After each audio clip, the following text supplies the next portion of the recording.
arzularımıza, istəklərimizə nə dərəcədə hazırıq və nə dərəcədə ciddiyik onlara qarşı. Yəni ciddi olmaq elə hazır olmaq deməkdir. Onları həqiqətən planlı şəkildə istəyirik.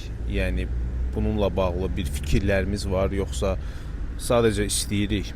Çünki planlı şəkildə olmadıqda bunun baş verməyi çox uzun vaxt alacaq və ümumiyyətlə baş verəcək, verməyəcək bilmirəm. Amma bu həqiqətən planlı şəkildə olduqda, bu planlı şəkildə olduqda həm də o deməkdir ki, sən hər gün bunu xatırlayırsan və bununla bağlı həqiqi üzərində işlər görürsən və hər gün öz belə deyək də işlərini daha da artırırsan, məqsəd qoydun və ona doğru getməyə başlayırsan. Çünki digər hallarda, misal üçün xarici ölkələrdə bunu çox vaxt eşitmişik ki, çekpot udmuş şəxslər lotereyada, hansı ki ölkələrdə misal üçün ildə bir dəfə, iki dəfə keçirilir.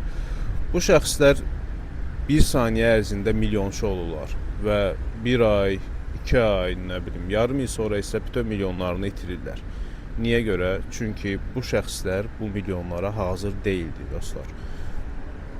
Bu pullara, bu arzulara, bu istəklərə hazır olmaq lazımdır. Çünki hazır olmadıqda mənfi hadisələr baş verə bilər və ən yaxşı halda sizin milyonlarınız əldən gedəcək.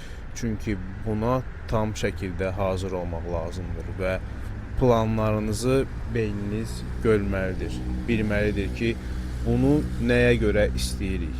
Əsas məqsədimiz nədir? Belə dostlar, aktiv və sağlam olaq. Qan dövranımızı daha da yaxşılaşdıraq. Bu beynimizə kömək edəcək, beynimizin daha yaxşı oksigenlə təmin olunmasına, bu isə öz növbəsində milyonları gətirəcək. İstədiyimiz yerə doğru addımlamağa kömək edəcək. Sağ olun dostlar, aktiv və sağlam olaq və gözəl hadisələrə hazır olaq ki, onlar da tez vaxt ərzində gəlib bizə çıxsınlar.